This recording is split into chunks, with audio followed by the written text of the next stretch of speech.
आप सभी लोगों को जय भीम, जय संविधान। जय भीम, जय संविधान। आज कितने लोग स्कूल गए थे? हाथ नीचे कर लो। कितने लोग स्कूल जाने के बाद स्कूल से लौट आए हैं? कितने लोग स्कूल बीच में छोड़ के आए हैं? ईमानदारी से हाथ ऊपर कर लो, हमको पूरी जानकारी है। तुम भी स्कूल से आई हो, हाथ ऊपर कर लो।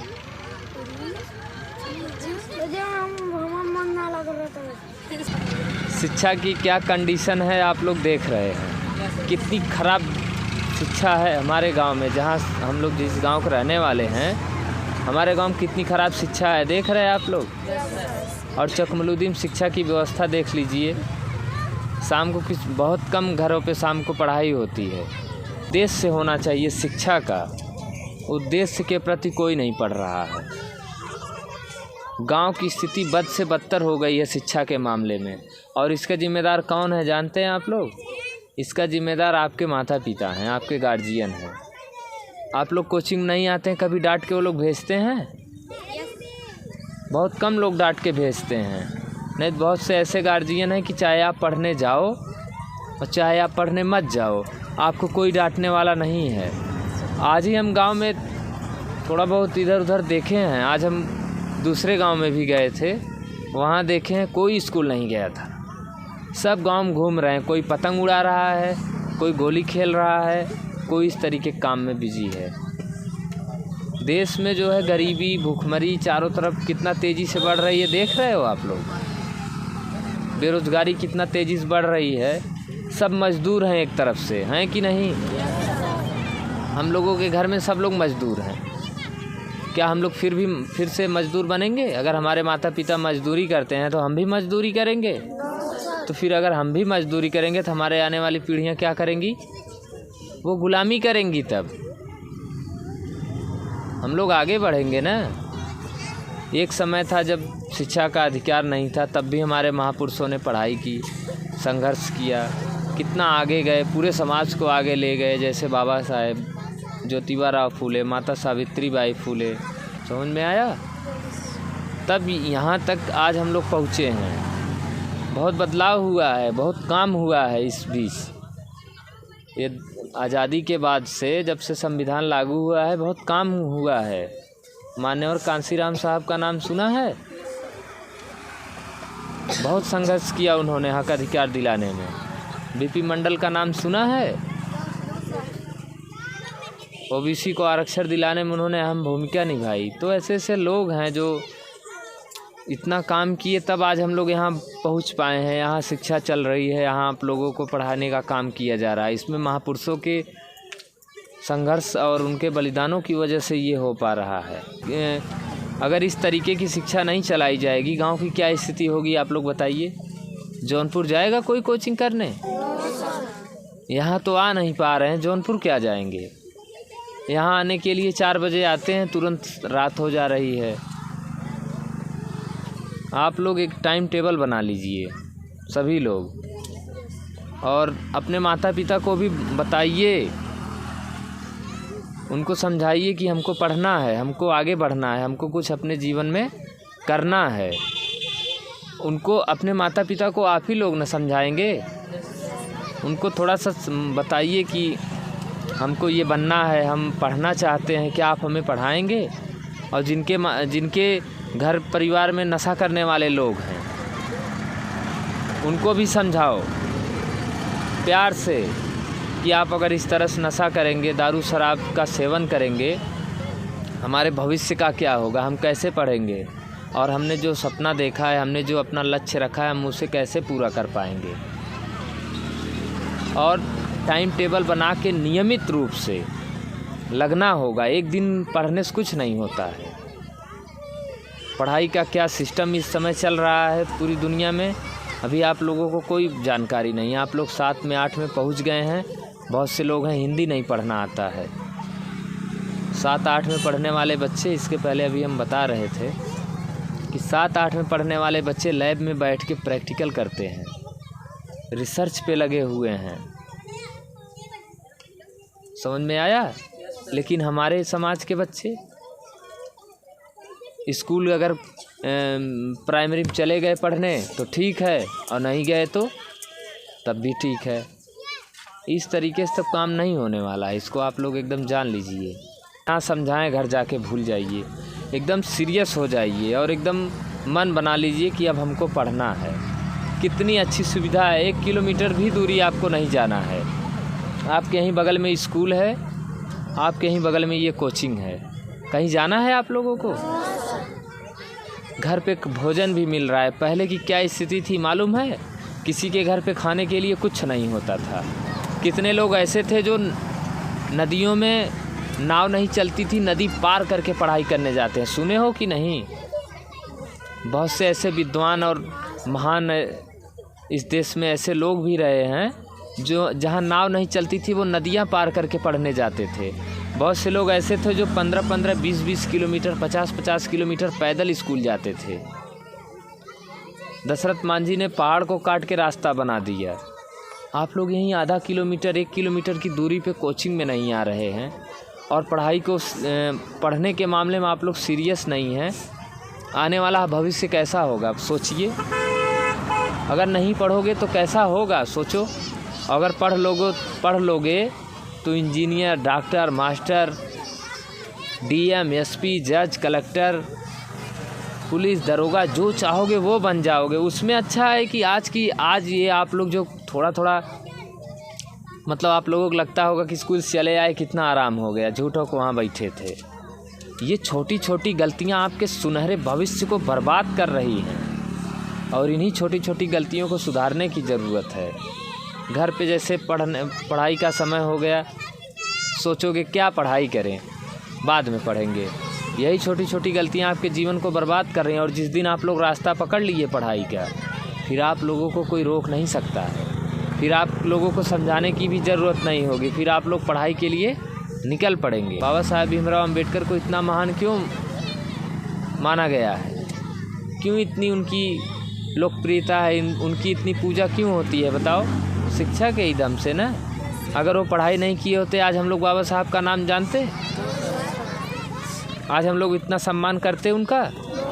पूरी दुनिया में सम्मान हो रहा है। पूरी दुनिया में ऐसा कोई आदमी नहीं है जो बाबा साहब की बुराई कर दे। चाहे कितना बड़ा आदमी हो, कितना ताकतवर हो, वो बाबा साहब भीमराव अंबेडकर की बुराई नहीं कर सकता है। लोग उसके विरोध में सड़कों पे आंदोलन में उतर जाएंगे। लोग इतना चाहते हैं बाबा साहब को, इतना मानते हैं, क्यों? क्योंकि उनके पास शिक्षा थी, ज्ञान था। ज्ञान की पूजा हो रही है ना कि बाबा साहब की हो रही है? उनके ज्ञान की महानता है। तब भी नहीं समझ रहे हो। शिक्षा के प्रति एकदम जागरूक हो जाओ। एकदम अपने अंदर अपना हौसला बना लो कि हमको अब कुछ करके ही दिखाना है। जब तक स्वयं आप लोग निर्णय नहीं लेंगे शिक्षित होने के लिए, तब तक आपको कोई शिक्षित नहीं कर पाएगा। ये आपको स्वयं करना होगा। अपने अंदर एकदम निर्णय बनाइए, अपने आप को एकदम दृढ़ मजबूत करिए, अपनी इच्छा शक्ति को कंट्रोल करिए। पढ़ाई के लिए हमको पढ़ना है। जिस दिन आप ये बना ले गए उस दिन आप बहुत ऊंचाइयों पे जाएंगे। देश में तमाम पद हैं, बहुत ऊंचे ऊंचे पद हैं, बहुत सम्मानजनक पद हैं, जहाँ जाके आप बहुत मान सम्मान, प्रतिष्ठा, हर चीज़ आपको मिलेगी। आप वहाँ जाके अपने समाज के लोगों की मदद भी कर सकते हैं, लेकिन उसके लिए शिक्षा ही रास्ता है और कोई रास्ता नहीं है। और ये जब तक आप अपने दृढ़ निश्चय में शामिल नहीं करेंगे तब तक ये होने वाला नहीं है। इसके लिए आपको स्वयं मेहनत करनी होगी।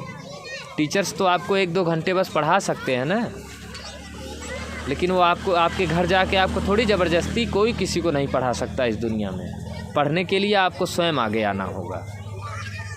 और देश की हालात आप सभी लोग जानते होंगे। प्राइमरी विद्यालय में पढ़ाई का जो सिस्टम है वो भी आप लोग जानते होंगे। कितनी सुविधा है प्राइमरी में बताओ? कितनी अच्छी अच्छी सुविधा है, डेस्क, बेंच, बोर्ड, यहाँ तक कि मैडम और वहाँ के टीचर्स को आप लोगों को पढ़ाने के लिए टैबलेट तक दिया गया है ना। लेकिन फिर भी उसका कोई लाभ आप लोग नहीं ले पा रहे हैं। क्यों नहीं ले पा रहे हैं? क्योंकि आप शिक्षित नहीं होना चाहते हैं। आप पढ़ना नहीं चाहते तो दूसरा आपको क्यों पढ़ाएगा? वो तो अपनी ड्यूटी करके चले जाएंगे, लेकिन पढ़ने के लिए आपको तो उन्हें घेरना होगा ना।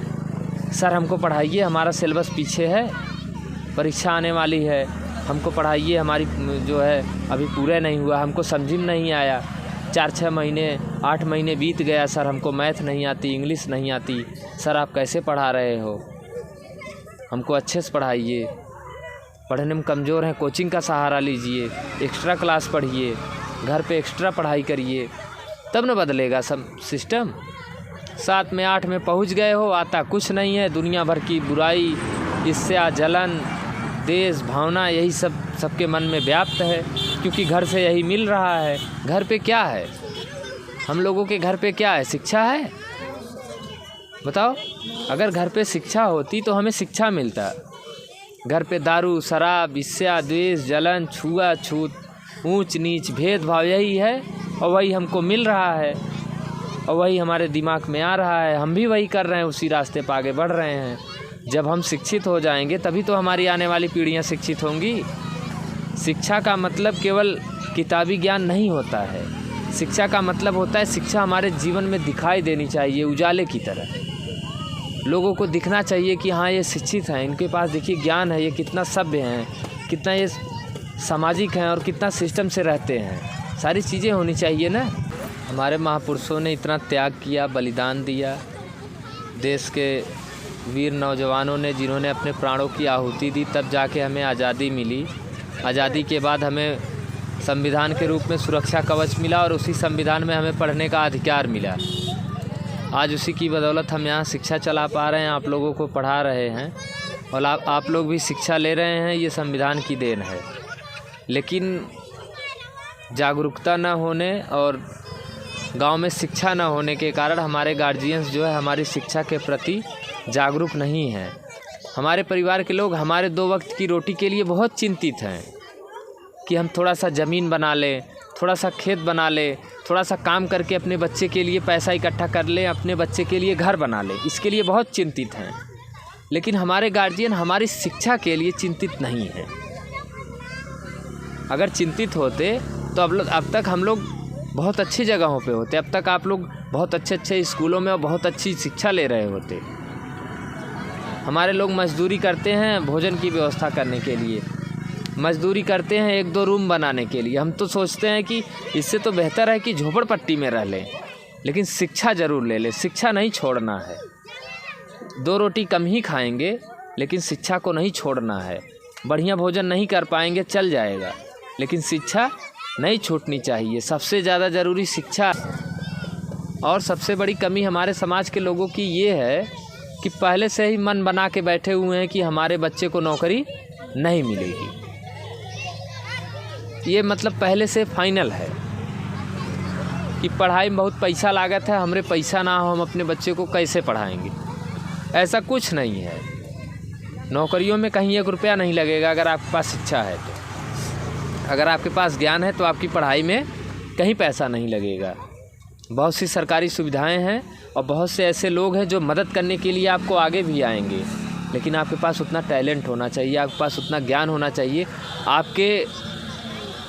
आपकी उतनी मेहनत होनी चाहिए कि आपकी मेहनत को देख के, आपकी लगन को देख के तमाम लोग आपकी मदद के लिए आएंगे और सरकारी सुविधाएं भी आपको मिलेंगी।